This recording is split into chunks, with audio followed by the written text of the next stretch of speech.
सब चीज़ तगड़ी होगी।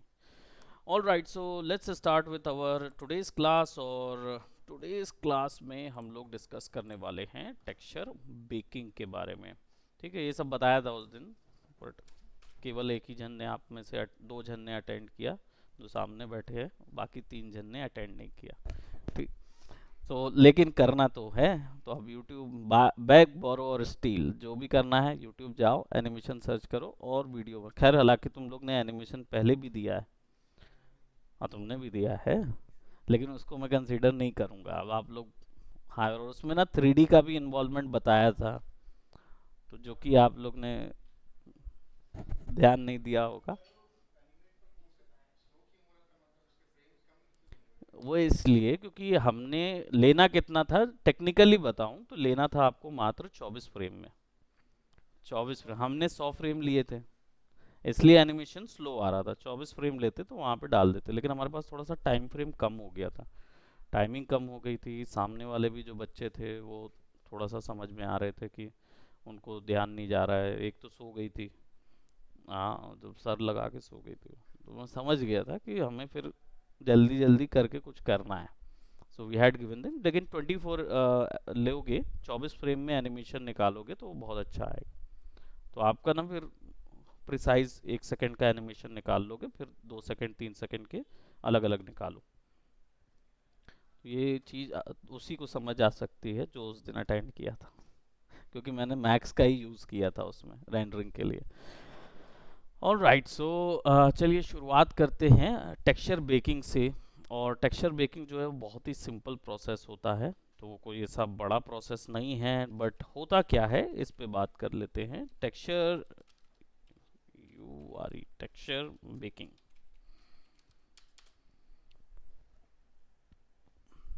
टर्म से क्या समझते हैं?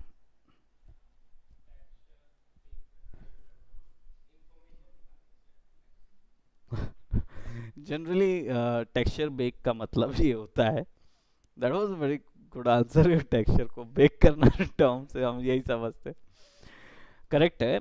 बेक जो प्रोसेस होती है कहीं पर भी, वो क्या होती है, इट्स अ कोई भी चीज़ को, अगर मान लो फॉर एग्जांपल आपने कोई चीज़ तैयार की है, बैटर तैयार किया हुआ है ना, और उसको परमानेंट करना है। आपने देख लिया कि जो कुछ मैंने बनाया, this is now good, now I have to make it permanent. ठीक है, तो वो परमानेंसी आती है बेकिंग प्रोसेस से, कुकिंग से नहीं, बेकिंग से। दोनों में अंतर होता है।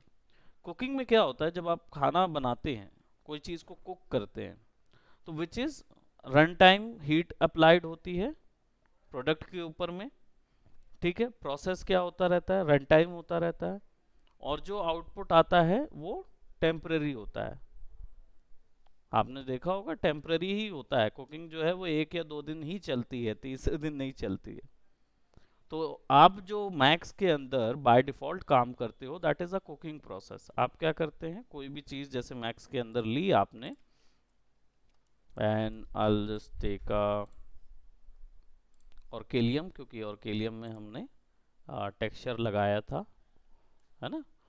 तो अब आप देख रहे हो ये टेक्सचर जो है, इसको मैं थोड़ा सा रेंडर भी ले लेता हूँ जब तक I discuss over everything.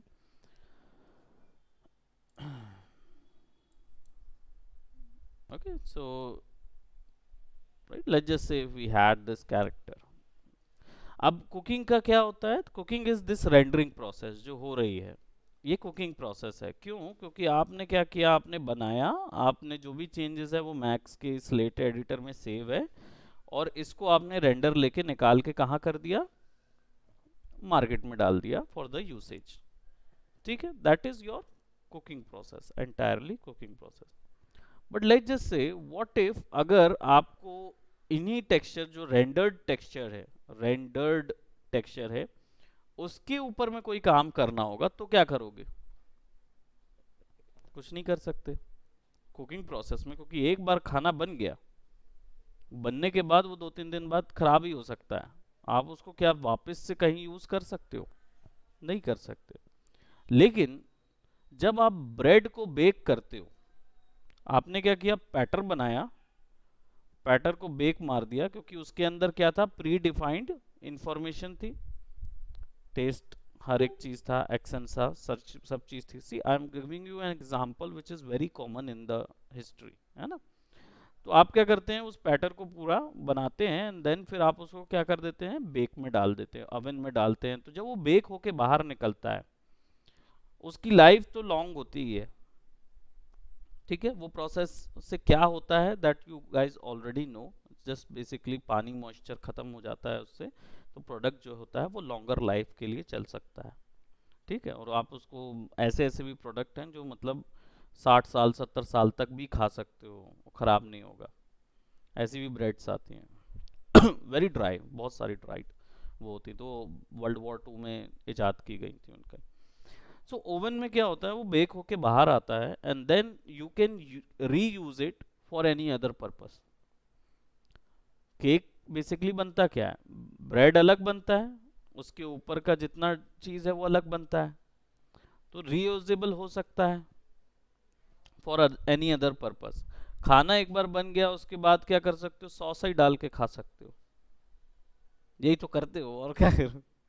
Cooking process के दौरान एक बार वो बाहर आ गया, उसके बाद उसका रीयूजेबल कुछ नहीं होता। केवल भारतीय ही ऐसे चमत्कारी लोग हैं जो रीयूज कर सकते हैं एक बार कुकिंग प्रोसेस के बाद भी।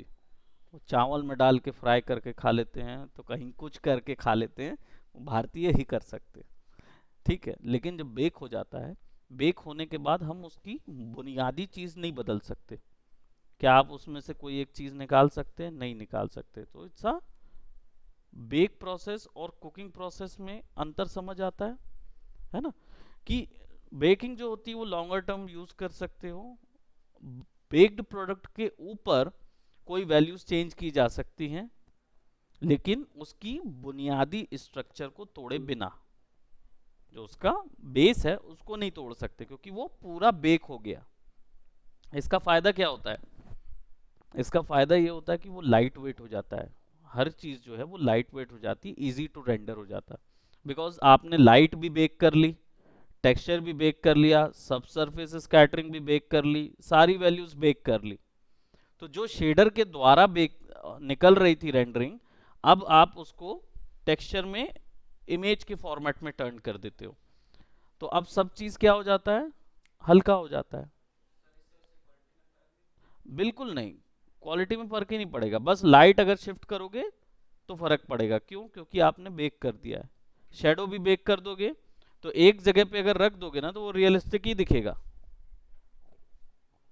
तो उसकी क्वालिटी लूज नहीं होगी, अनलेस आप क्वालिटी लूज ना करो। तो आप उसकी रेजोल्यूशन कम कर दोगे तो रेजोल्यूशन क्वालिटी कम आएगी। लेकिन अगर आप हाइपर रेजोल्यूशन क्वालिटी में निकालोगे, जैसा आपका रेंडर निकल रहा है, अभी बार बार इसको रेंडर निकालोगे तो बहुत महंगा पड़ जाएगा। बट यही क्वालिटी अगर आपको चाहिए है कि उसके अंदर अप्लाइड हो आपके वर्किंग प्रोसेस के अंदर, तब आपको बेकिंग करना होगा। मैक्स के अंदर बेकिंग सिस्टम बहुत आसान होता है। देखो यहाँ पे देख रहे हो आप, हमने डिटेल्स डाली, इट्स लुकिंग क्वाइट गुड, क्योंकि हमारे पास सारा सब सरफेस स्कैटर वगैरह सारी वैल्यूज आ रही है। व्हाट इफ अगर ये सारी वैल्यूज जो शेडर से निकल रही है उसको टेक्सचर में कन्वर्ट करना हो, तो बेकिंग करेंगे। बेक करने के लिए बहुत आसान है। सबसे पहले आप कुछ टेक्सचर्स देख लो, जैसे किसी भी चीज़ को बेक किया जा सकता है, पहली चीज़ मैक्स के अंदर, है ना। राइट क्लिक करोगे, अनहाइड करना पड़ेगा, show all additional parameters, show show hide maps and everything, सब चीज़ तो दिखाना है हमको। दिखा रहा कहीं, शो नहीं दिखा रहा ना, अनहाइड भी नहीं दिखा रहा, या unhide all children.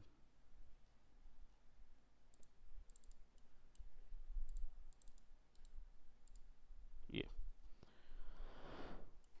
Okay, right click और अनहाइड ऑल चिल्ड्रन। सो हमको क्या मिल रहा है, यहाँ पे हमने एक नॉर्मल मैप लगाया हुआ है, एक मैप यहाँ लगाया है, एक मैप यहाँ लगाया हुआ है, ठीक है। एक अल्फा इधर लगा हुआ है, अल्बेडो एक जगह लगा हुआ है, ठीक। There is lot of information there, और ये सब अभी डायरेक्ट रन टाइम काम कर रहे हैं इसके ऊपर, दैट्स वाई शेडर जो है वो नज़र आ रहा है इस तरीके का। Now if you need to bake it, इसके अलावा और भी शेडर्स हैं, जैसे ए आई लेयर शेडर है, वो भी यूज़ कर सकते हो। नॉर्मल शेडर्स भी करता है यूज़, लेकिन एआई लेयर शेडर जो है वो पीबीआर मटेरियल क्रिएट करने के लिए होता है। ठीक है, सो पीबीआर मटेरियल देखे हो, वही textures.com वगैरह से डाउनलोड करते हो ना, वही वाला है ना, रियलिस्टिक वाला। तो विल सी, अभी फ़िलहाल हम लोग ये वाला जो हमारे पास है, इसमें मल्टी सब लेयर भी ले सकते हो, मल्टी सब शेडर, लेयर शेडर और नॉर्मल शेडर। मल्टी सब शेडर भी बताया था, है ना, एक के शेडर के अंदर शेडर के अंदर शेडर, 50 शेडर डाल सकते हो, 99 शेडर्स की रेंज होती है एक मल्टी सब की। सो नाउ इसको टर्न करने के लिए वी जस्ट हैव टू, जितनी भी वैल्यू डली है डजेंट मैटर, जो यहाँ पे है वो सब बेक हो जाएगा जो रेंडर में नज़र आ रहा था। सो हम इसको सेलेक्ट करेंगे ज्योमेट्री को, और आपको यहाँ रेंडरिंग में जाना होगा और यहाँ पे देखेंगे बेक टू टेक्सचर। जब आप यहाँ क्लिक करेंगे तो you will get something like this. इसको ना मैं डिलीट कर देता हूँ, I'll just remove this by selecting,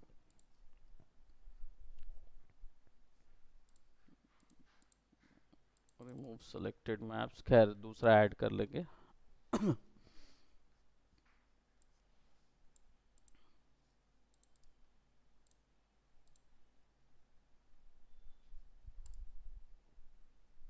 okay, so now what I am gonna do, ये है क्या बेसिकली, आपका ज्योमेट्री जब सेलेक्ट होगा ना तब उससे रिलेटेड ये मैप्स एक्टिवेट होंगे।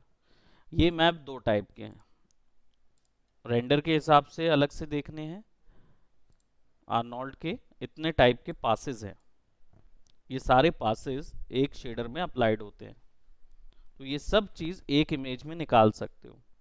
लेकिन सबको अगर एक साथ निकालोगे तो हो सकता है किसी में ट्रांसमिशन नहीं दिया हो, नहीं दिया होगा ना तो उसका भी बेक कर देगा वो, ब्लैक बेक करेगा लेकिन बेक करेगा। इससे क्या होगा, आपका बेक्ड टेक्सचर जो है वो हैवी होंगे। तो आपको क्या करना है, वही चीज़ें निकालनी है जो आपको चाहिए। अभी हमने जो अगर आप नॉर्मल शेडर देखें तो जो हमने लगाए हैं वो शेडर यहाँ पे भी मिल जाते हैं। ठीक, इसमें से ब्यूटी पास जो है, ये पासेस के नाम के हिसाब से सेट है जो कॉमन मैप्स मिलते हैं। कॉमन मैप्स का मतलब कौन है, जो जनरली वीएफएक्स गेमिंग वाले जो ज़्यादा टर्म यूज़ करते हैं वही है ब्यूटी पास। और आर्नोल्ड का RGBA और RGB ब्यूटी होगा इधर पे, अच्छा यही वो पास है।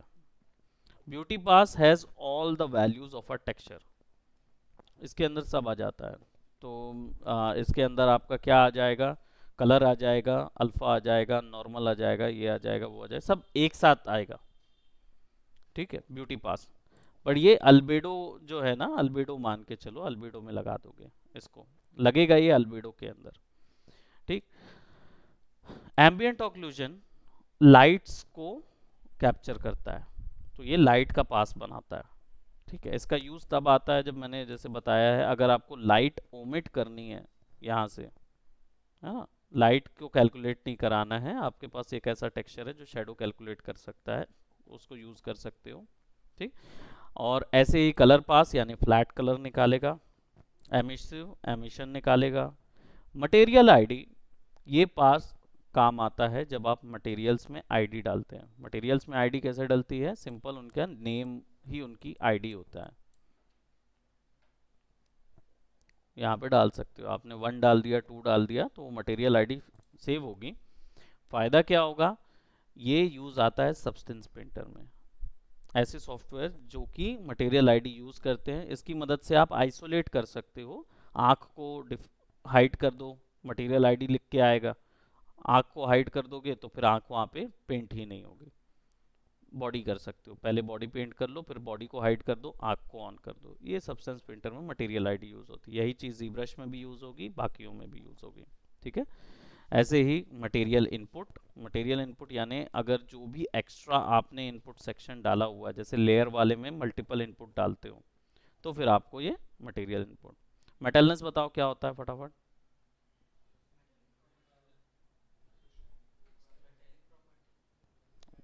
तो बड़ा अच्छे से एक्सप्लेन करो भाई।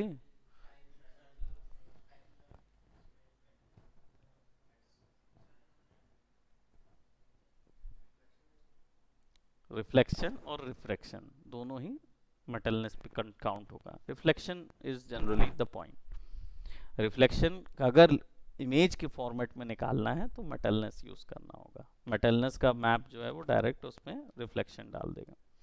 नॉर्मल नॉर्मल्स होता है, नॉर्मल नॉर्मल होता है। मेटलनेस क्या होता है? Metallic property, metalness metallic property. Opacity क्या होगा? ट्रांसपेरेंसी।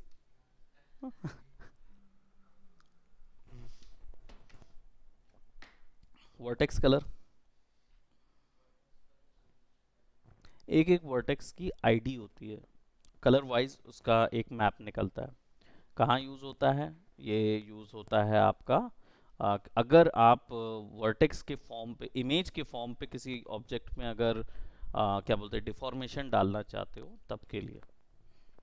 ठीक है, तो ये गेम्स में यूज़ होता है, लेकिन बहुत हाईली जो गेम के कॉन्सेप्ट्स होते हैं उनमें यूज़ होता है, जैसे स्काईरिम, ड्रैगन एज ओरिजिन, ऐसे गेम जिनमें आरपीजी कैरेक्टर्स बहुत सारे यूज़ होते हैं, तो उनमें वर्टेक्स कलर, हालांकि ये वर्टेक्स कलर का यूज़ करके हम एक साथ स्किनिंग कर सकते हैं, एक साथ हम यूज़ कर सकते हैं, मैप का ही यूज़ करके स्किनिंग हो सकती है, मैप का ही यूज़ करके हम एक बार में पूरे शेप में कलर्स डाल सकते हैं, हम सेट कर सकते हैं कि कितने वर्टेक्स के अंदर पे कितनी वैल्यू जाए।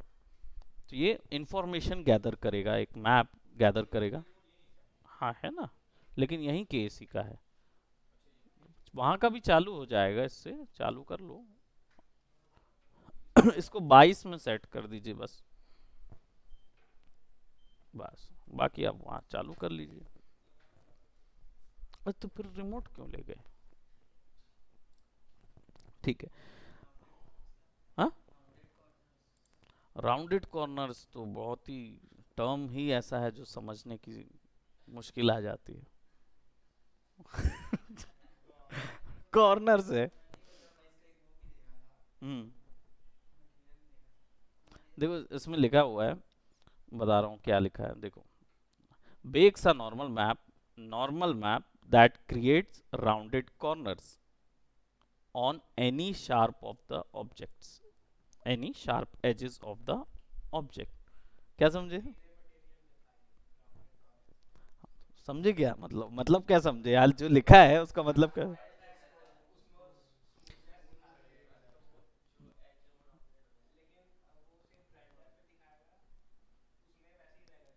करेक्ट, ज्योमेट्री में नहीं आएगा, रन टाइम रेंडर पे नहीं आएगा, पोस्ट रेंडरिंग प्रोसेस में आ जाएगा वो चीज़, फाइनल आउटपुट में। ठीक है, समझे?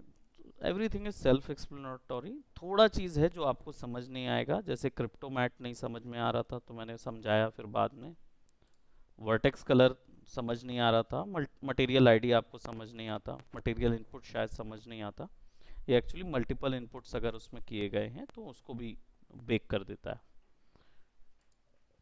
मोर बेक एलिमेंट्स में अगर स्कैन लाइन देखोगे तो alpha, blend, complete, diffuse, height, lighting, override, shadow, specular. Override is for अगर एक शेडर के ऊपर में कोई दूसरा शेडर मिक्स किया गया है तो वो ओवरराइड में आता है। ठीक है, आर्नोल्ड, आर्नोल्ड के इतने सारे हैं, Arnold A stands for Arnold alpha, Arnold N stands for Arnold normal, Arnold P stands for Pikachu,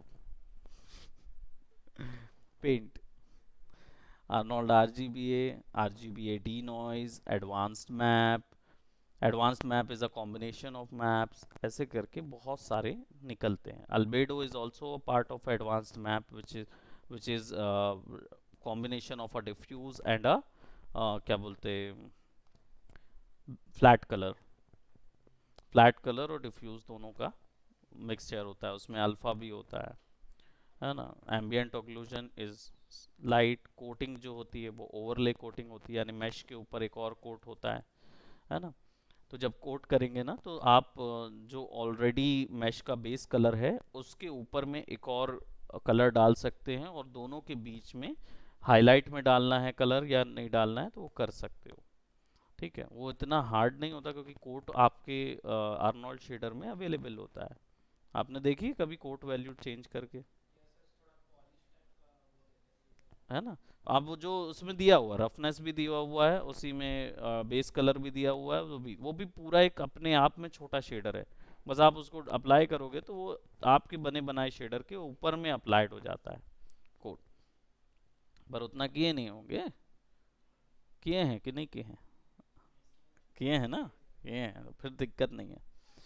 तो फिर यहाँ पे जितने भी दिख रहे हैं ये सब का मैप बनाया जा सकता है, अनलेस अगर हमने वो वैल्यू वहाँ डाली है तो। ठीक। एडिटेबल पॉली सरफेसेस की भी इस मैप में बनेगा, यानी कैविटी भी निकाल सकते हो, डेंसिटी भी दे सकते हो, डस्ट ऑक्लूजन और सब सरफेस। देख रहे हो कई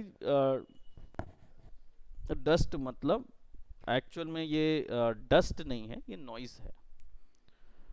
डस्ट जो है वो नॉइज फॉर्म को बोला जाता है, map which actually takes out the noise information, है ना?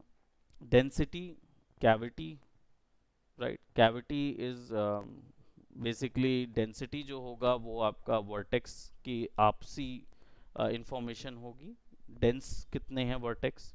और कैविटी इंफॉर्मेशन जो होगी वो मोटाई देखती है कि कितना वर्टेक्स मोटा है, तो वो मोटाई इंफॉर्मेशन भी आती है। But this is not for your working process, आपके लिए कैविटी और डेंसिटी काम नहीं आता है ना? ऑक्लूजन सरफेस और सब सरफेस वही है जो एम्बियंट ऑक्लूजन मैप और सब सरफेस स्कैटरिंग है। तो ये इस फॉर्मेट में निकालना है या इस फॉर्मेट में निकालना है या इसमें या बेसिक कॉमन में निकालना है, that's entirely up to you. अब ऐड करने के लिए आप, क्योंकि ज्योमेट्री सेलेक्टेड है तो it will give you a add maps to selected object. आप इसको अलग कर दीजिए और यहाँ पे क्लिक करोगे तो nothing will happening, right? Object select करेंगे एंड ऐड करेंगे तो वो उसके अंदर जाता रहेगा। अभी क्या है ये देख रहे हो, यहाँ पे मैं क्या करता हूँ, इसको रिमूव, सेलेक्टेड मैप रिमूव, चलो सारे अलग कर देता हूँ सो दैट सारी सेटिंग्स हम लोग बाय डिफॉल्ट चेक कर लेंगे। ऑब्जेक्ट सेलेक्ट करेंगे एंड देन फिर आप डिसाइड करेंगे ये ऑब्जेक्ट का नाम क्या है, मालूम है? बॉक्स 3 नाम है, तो इसका नाम अब मैं एजॉग रख देता हूँ थोड़ा सा, राइट? थोड़ा सा उसको इज्जत दे देते कैरेक्टर को। सो नाउ एजॉग है ना? और इसकी जितनी भी वैल्यू यहाँ पे आप डालोगे, मॉडिफायर डालोगे, वो सारे भी बेक के अंदर निकल सकते हैं। ठीक है?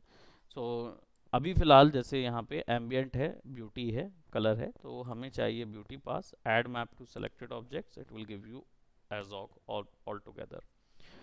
ठीक, नीचे क्या क्या मिल रहा है? प्रोजेक्टेड फॉर्म, कैसे प्रोजेक्ट करना है, pick from scene, pick from list. आप सेल्फ डाल देंगे तो जो ज्योमेट्री से आपने डाला है उसी से निकालेगा, नहीं तो आपने जो कैमरा सेलेक्ट किया हुआ है उससे भी निकाल सकता है वो।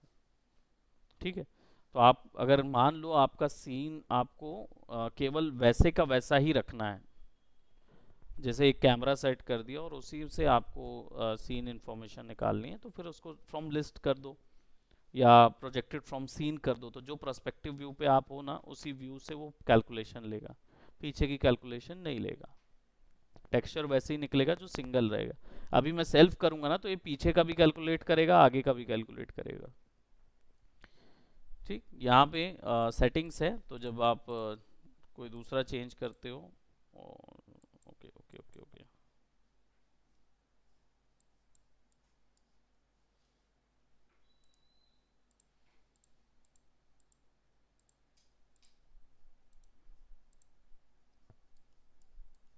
सिलेक्शन दे तो रहा था,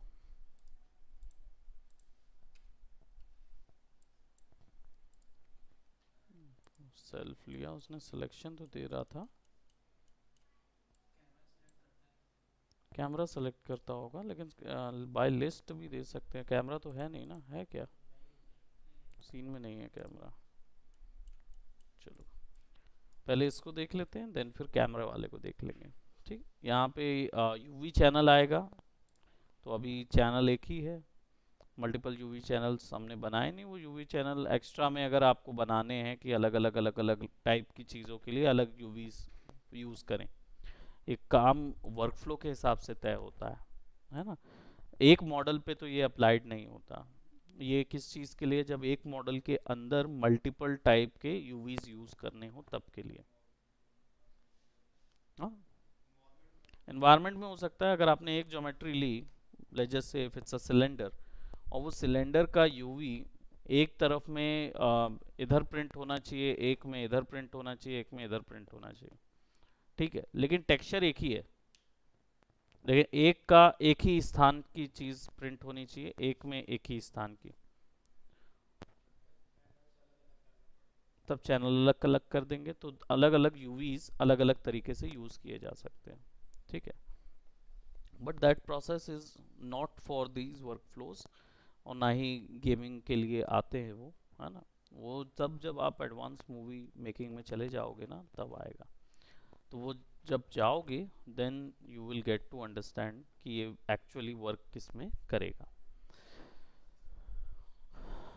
सेटिंग्स में we can open UDIM tile. UDIM actually unwrap file को ही बोला जाता है, उसका स्प्रेड जो होता है उस पर सेव होता है। फाइल पैटर्न फॉर्मेट जो है वो UDIM हिसाब में ही सेव होता है, ठीक है।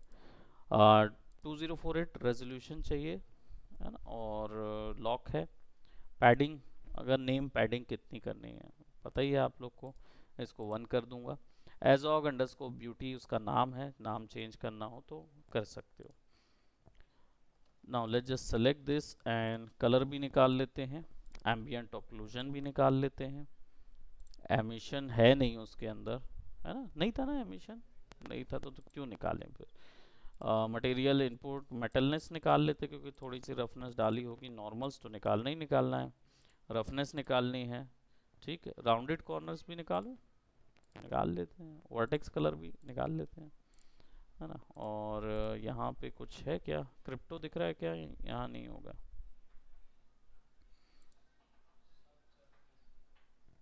सब सरफेस निकाल दिया क्या, इसमें नहीं है। ओके, तो सब सरफेस ऐड कर देते हैं। यहाँ पे अर्नोल्ड का कुछ एक वैल्यू दिख रही है, वॉल्यूम जी भी ऐड कर देते हैं। लाइट इनडायरेक्ट ऐड कर देते हैं, अर्नोल्ड SSS भी ऐड कर देते हैं, ठीक। और is there anything else, normals तो है ही उसके अंदर, ठीक है। और और नहीं है। अल्बिडो निकाल दिया ना, ब्यूटी, अच्छा अल्बिडो निकाल दें अलग से। वैसे ब्यूटी निकाल दिया है तो वो एक ही बात है, फिर भी देख सकते हो आप, इतने सारे लगे हुए हैं, ठीक है। और let's make it a 2 padding. Now output path यहाँ से सेट कर सकते हो, तो आप कहाँ पे सेव करोगे। मैंने बेसिक टेक्सचर ऑलरेडी सेव किया हुआ था, तो मैं इसको बेकिंग टेक्सचर्स, लाइट भी बेक की जा सकती है ना, पर लाइट बेकिंग इन्वायरमेंट में करते हैं। तो अब इसको सेलेक्ट कर दिया हमने, और लेट्स बेक। अब वो लेगा टाइम रेंडरिंग का, तो वो क्या करेगा, पूरी चीज़ को बेक करेगा। तो अभी पहले क्या कर रहा है, नॉर्मल,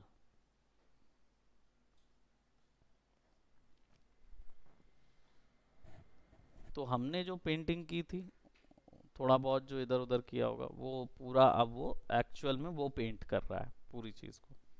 तो इसमें जो नॉर्मल्स निकलेगा वो ज्योमेट्री के एक्यूरेट निकलेगा।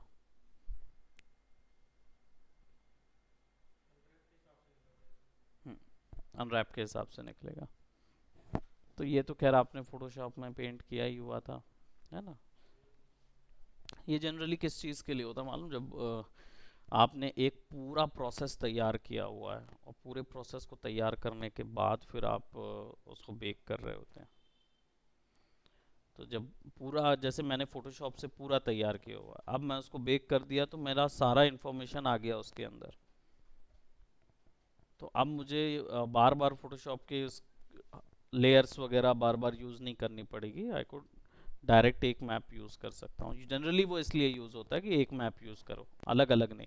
अलग अलग निकाले हैं ना, वो सारे के सारे एक साथ एक PBR में जाते हैं, PBR बेकिंग में जाता है पूरा का पूरा।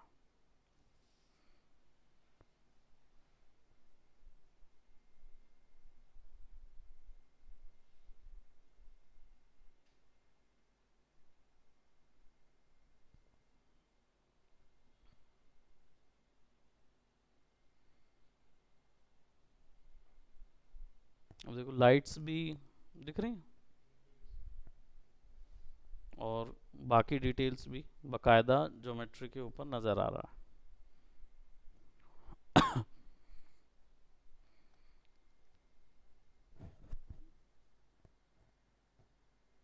देखो क्यूट बेकिंग चल रहा है, कौन कौन सी रफनेस बेकिंग हो रहा है और वॉल्यूम जी बेकिंग हो रहा है, ट्रिपल एस इनडायरेक्ट बेकिंग हो रहा है।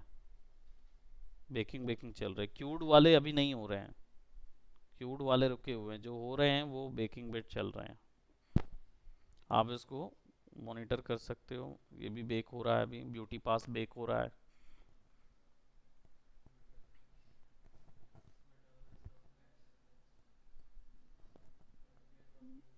है ना, एम्बिएंट ऑक्लूजन अलग अलग निकलेंगे, कई मैप अलग निकलेंगे, कई मैप एक में वो करके निकलेंगे, चैनल्स वाइज भी निकलते हैं पूरे।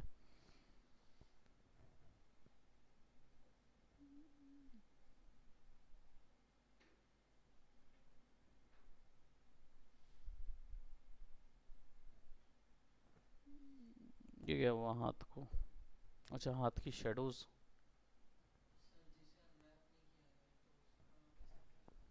जो अनरैप नहीं हुआ है फिर उसका भी बना देगा वो।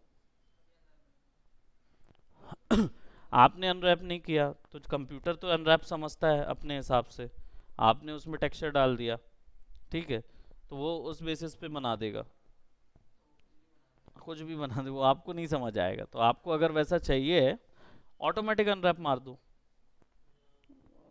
यूवीडब्ल्यू मैप जो है वो ही ऑटोमेटिक अनरैप है, तो यूवीडब्ल्यू मार दो तो क्या होगा, वो एक बार में कुछ ना कुछ तो बना ही देगा, वो भी बना देगा, आप टेक्सचर डाल दोगे तो उसके हिसाब से फिर वो कर देगा।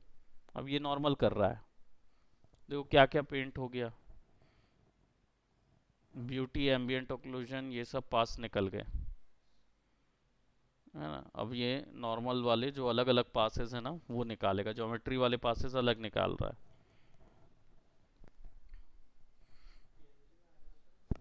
सब पीएनजी में आएंगे, अभी पीएनजी रखा है इसलिए पीएनजी आएंगे।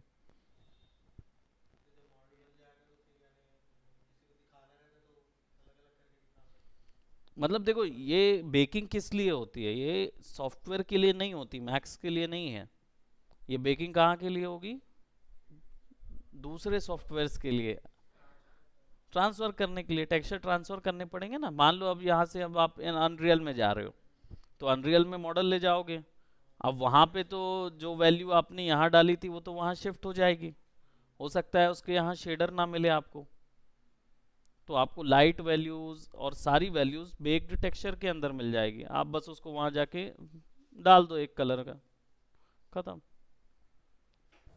आपको नॉर्मल बम्प काउंट नहीं करवाना है कुछ भी, अब नॉर्मल नॉर्मल काउंट नहीं करवाना पड़ेगा ना, उसके नॉर्मल में सीधा डालोगे वो उतनी वैल्यू में आ जाएगा।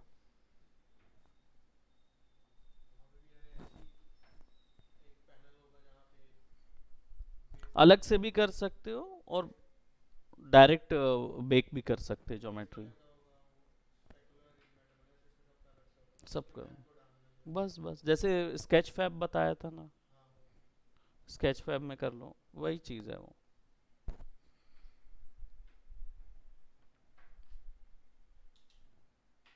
इसका मेजर काम क्या आता है, जो जितने भी अभी निकल रहे हैं ना ये कैलकुलेशन हो रही है, और ये कैलकुलेशन फिर वो हो जाती है, इसको आप यूज़ कर सकते हो किसी एक सॉफ्टवेयर में डाल के, इसको पूरा लगा दो उसमें और फिर बेक मार दो, बेक फिर उससे भी बेको टेक्सचर बेकिंग अलग मतलब ये वाली टेक्सचर बेकिंग के ऊपर में पीबीआर टेक्सचर बेकिंग कर सकते हो। उससे क्या होगा, फिर जितनी वैल्यूज़ आपने निकाली है ना वो पूरी एक फाइल में आ जाती है, फिर आप एक फाइल से ही वो सारी वैल्यूज़ कंपोजिटिंग में निकाल सकते हो।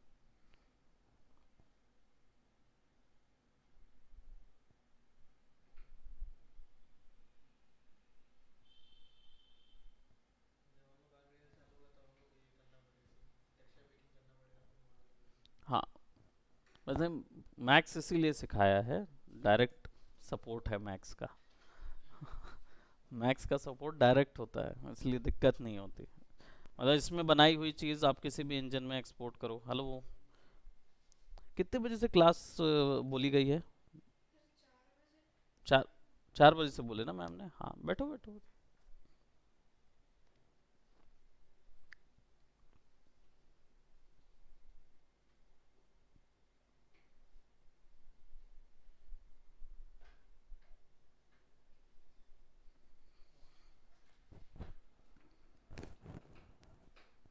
देखो बकायदा टेक्सचर नॉर्मल्स निकल रहे हैं, डिटेल्स नॉर्मल्स के पूरे, जो वो वाले बनाए थे वो वाले डिटेल के अलावा भी कुछ डिटेल्स एक्स्ट्रा ऐड हो रही है उसमें। तो ये जाती है ना। हाँ ये प्रोसेस से निकलता है।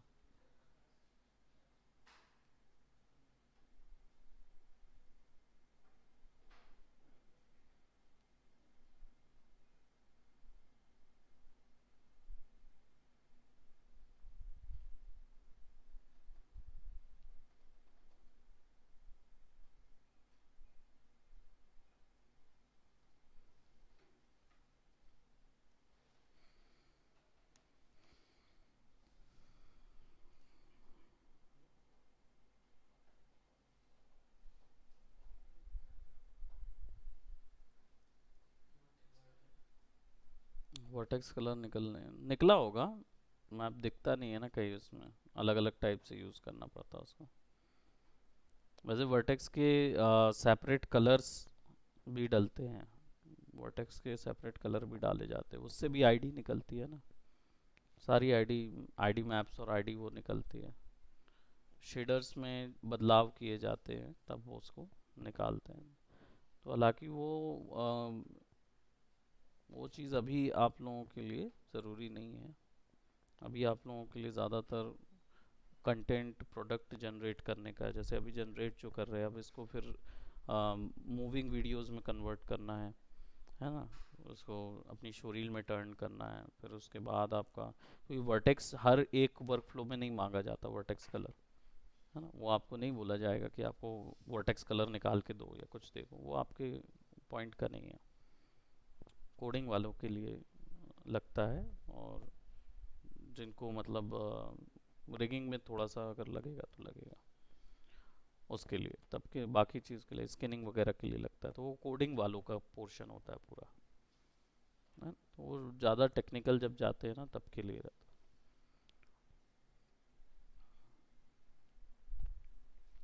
बहुत कुछ है, मैंने बताया ना, it's almost about like 3.5 lakh tools and processes are inside of 3ds Max.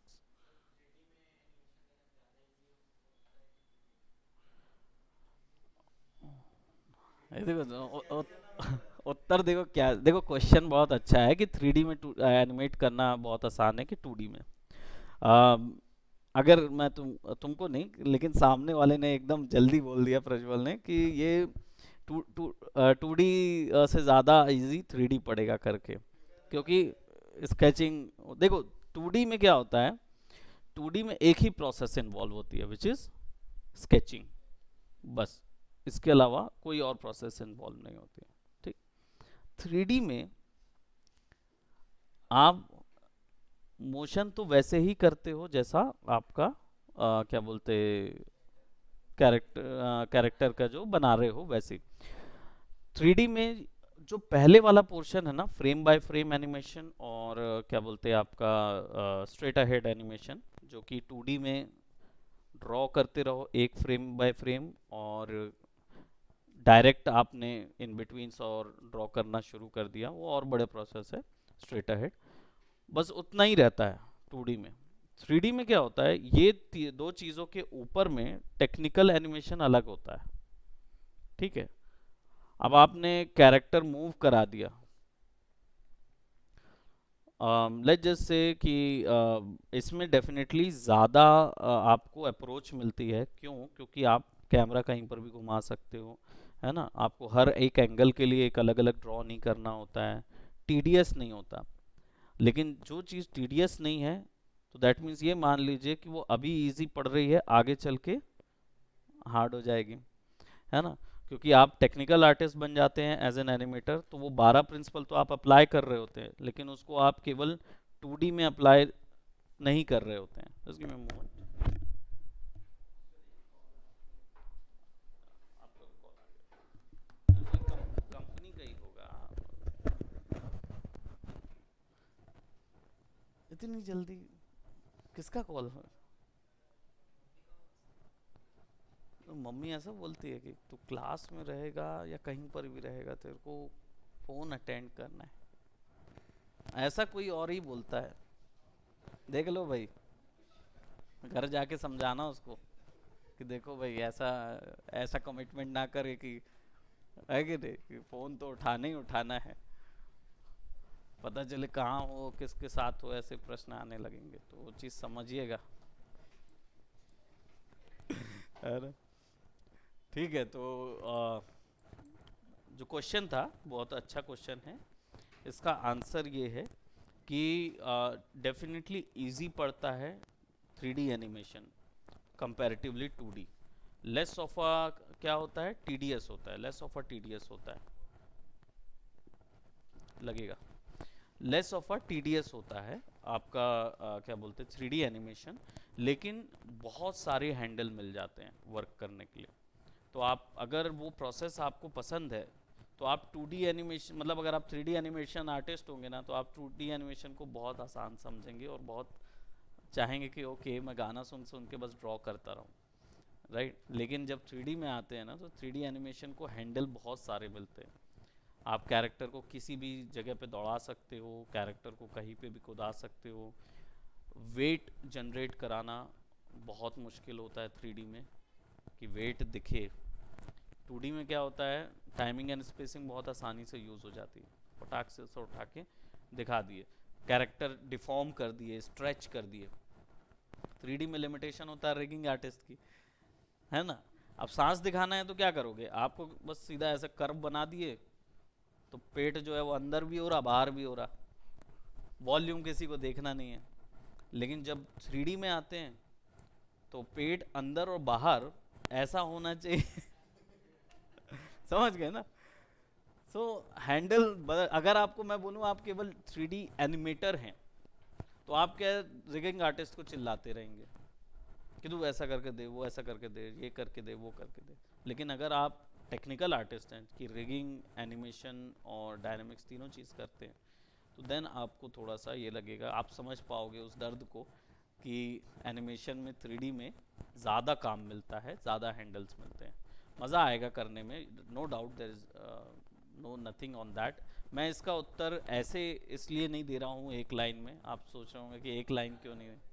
हाँ, क्योंकि अगर आपको मैं बोलूँ, क्योंकि मैंने तो दोनों चीज़ की है, ठीक है, तो मुझे प्रोसेसेस पता है, लेकिन आपको वो प्रोसेसेस पता नहीं है। तो अभी मैं आपको अगर आंसर भी दे दूंगा ना, तो आपको वो समझ ही नहीं आएगा कि ये एक्चुअली क्या है। आपको बस सिंपली यही बोलूँ कि 2D में 2D है, यानी एक ही दो डायमेंशन बनाने होते हैं, 3D में 3 डायमेंशन बनाने होते हैं, तो 3D थोड़ा मुश्किल पड़ता है। लेकिन जब आप एनिमेशन में आओगे तो शुरुआत में ना बड़ा मज़ा आएगा, चीज़ जो आपने बनाई थी वो एक्चुअल में मूव कर रही है, ड्रॉ हो रही, तो वो मज़ा आएगा। बाद में जब वो सजा बनेगा तब मैं देखता हूँ है ना ठीक है, थैंक यू सो मच। और बिल्कुल ठंडा वाला लेके आया हूँ, वो नॉर्मली इतना ठंडा है इनका। चलिए, तो that's it for today. Actually जो हुआ वो एक बेक हो गया, और बेक होने के बाद मैंने उसको डेस्कटॉप पे सेव किया था, राइट। और बेकिंग टेक्सचर्स था हमारा टर्म, सो ये पूरे टेक्सचर्स बेक होके आ गए। एम्बियंट ऑक्लूजन जो है वो देखो, लाइट की इंफॉर्मेशन शेडो के फॉर्म पे आ गई, ठीक है। तो आप एम्बियंट ऑक्लूजन को डायरेक्ट लेयर्ड में अलग से बेस कलर में डाल के एक दो के ऊपर यूज़ करोगे, मिक्सिंग करोगे, तो आपका लाइट की ज़रूरत नहीं पड़ेगी, ठीक है। इसको अप्लाई करके देखेंगे, but in I think Monday Tuesday की क्लास में उसको हम लोग अप्लाई करके देखेंगे, जिसमें विल सी कि बेक टेक्सचर को अप्लाई करने के बाद कौन सी वैल्यू कहाँ जाती है और उससे क्या क्या जनरेट कर सकते हो, ठीक। और this is your triple S सब सरफेस स्कैटरिंग। तो अब करना क्या है, अब कैलकुलेट नहीं करवाना पड़ेगा, बस डायरेक्ट डालना है। पीबीआर बता दूंगा ना, तो वो भी दिक्कत नहीं पड़ेगी, वो एक फाइल में जाता है पूरा। यहाँ देखो, एस एस इनडायरेक्ट इंफॉर्मेशन, और वॉल्यूम जी नहीं आया क्योंकि there is no environment. Environment रहता तब एक दूसरे इन्वायरमेंट से कैलकुलेट करके उसका डिस्टेंस कैलकुलेट होता है, बट वो चीज़ नहीं थी, तो वो वॉल्यूम जी नहीं आया। ब्यूटी पास, इसमें स्पेकुलर लाइट वगैरह सारा कुछ एक साथ आ जाता है, तो आप अकेला यही पास भी अप्लाई कर सकते हो, अगर वी में हो और न्यूक में यूज़ कर रहे हो डायरेक्ट ब्यूटी पास अप्लाई कर दो, वो बिल्कुल वैसे ही लगेगा जैसा है ना एक्चुअल रहता है। कलर, फ्लैट कलर पास, अंतर है ब्यूटी और इसमें। शेडो पास लगा हुआ है ब्यूटी में, है ना, इसमें विदाउट शेडो, केवल फ्लैट कलर है ये और कुछ नहीं। मेटलनेस, नॉर्मल्स, रफनेस, हाँ हाँ, नहीं नहीं ये वाले में नहीं, वो ज्योमेट्री में तो बना हुआ है एप्स। हाँ, अरे नहीं नहीं, वो बस स्क्रैच का बनाए हैं हमने नॉर्मल, मतलब जो एजॉग में लगा हुआ रहता ना वो। रफनेस और राउंडेड कॉर्नर्स, देखो इसलिए यहाँ पे थोड़ा सा दिया है राउंडेड कॉर्नर्स, है ना, ये देखो निकला सब सरफेस। उसने कैलकुलेट कर लिया जैसे करना था। सब चीज को करने के लिए ना कुछ कुछ, ये देखो निकला ना, वर्टेक्स कलर, वर्टेक्स कलर पास। वर्टेक्स में अलग से भी कलर डाल सकते हो तो, हाँ मतलब अगर मैं हेड के पूरे सेलेक्ट करके वहाँ वर्टेक्स चेंज कर दूँ, कलर चेंज कर दूँ तो भी कर सकता हूँ। तो ये पास कैलकुलेट होता है वो भी, विल सी टू इट। इसके बाद ना रेंडर, नहीं रेंडर दिखाया था वैसे, बट फिर से निकाल के दिखा देते हैं, थोड़ा सा टाइम लगे, ज़्यादा थोड़ी लगेगा। पास से देख लो वो ज़्यादा बेहतर है।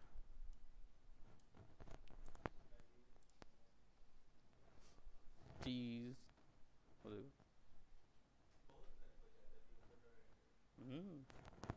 व्यू पोर्ट, पहले हम लोग का व्यू पोर्ट अच्छा दिखता था, रेंडर गंदा दिख रहा था, मालूम है क्यों?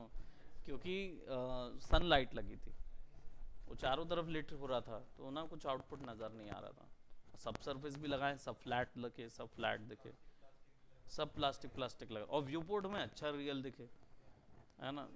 तो फिर हम लोग ने लाइटिंग बदले, चेंज किए, तब जाके फिर हमारा, है ना, सबका हाथ में वेन्स और ये और कैलकुलेशन।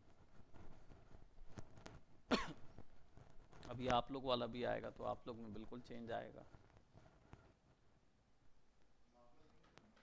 हाँ, ह्यूमन बनाए ना इनके में, इनके में वो नहीं बनाए, लेकिन स्ट्रीट फाइटर, वंडर वुमन बना रहे हैं। स्ट्रीट फाइटर का मेरा अलग बन रहा है, माया का तैयार हो जाएगा। चलो बहुत अच्छा, विल डू। ठीक है, तो सारी इन्फॉर्मेशंस एक में आ जाएगी, आपको मल्टीपल नहीं डालना पड़ेगा। बाकी इसका पीबीआर निकालने के लिए हम लोग करेंगे, इसमें एक एक्सपोर्ट कर सकते हैं। लेट्स गो बाय एक्सपोर्ट, और नहीं एक्सपोर्ट सेलेक्टेड करते हैं, फाइल एक्सपोर्ट सेलेक्टेड, और FBX है, ठीक है। डेस्कटॉप में ले जाके I be giving a baking texture. FBX जो है वो क्या बोलते हैं, ज़्यादा लेयर्ड होता है, उसमें एनिमेशन वगैरह निकलती है, और मटेरियल्स वगैरह सारे एक ही फाइल में डाले जा सकते हैं।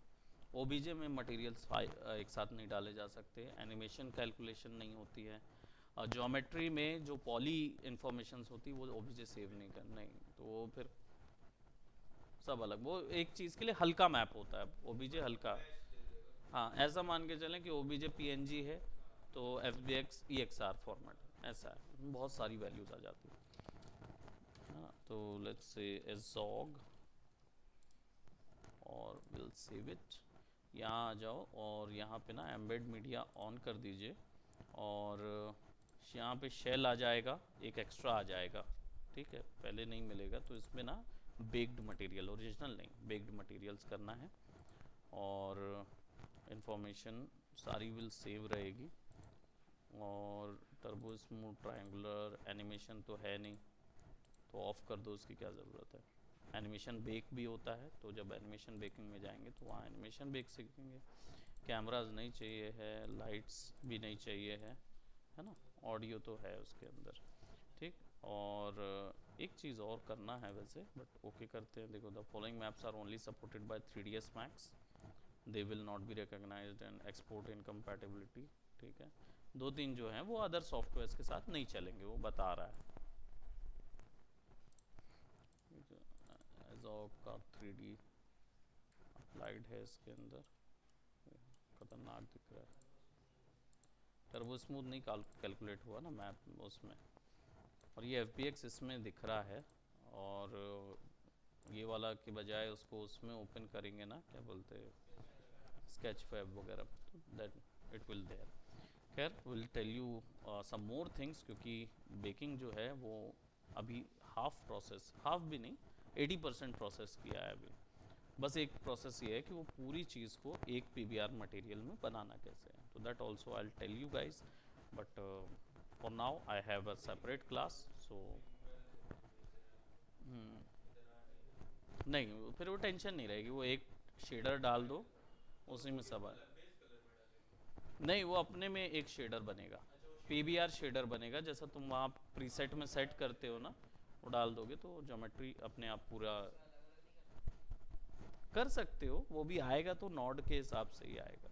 हाँ, बट अब तुम बस डायरेक्ट एक बार सेलेक्ट करोगे और वो पूरे में अप्लाइड रहेगा, वैसा रहेगा। Right, so will tell more about it, so अभी उसको इतना ही रखते हैं, ठीक है, और that's it for today guys, bye bye, take care.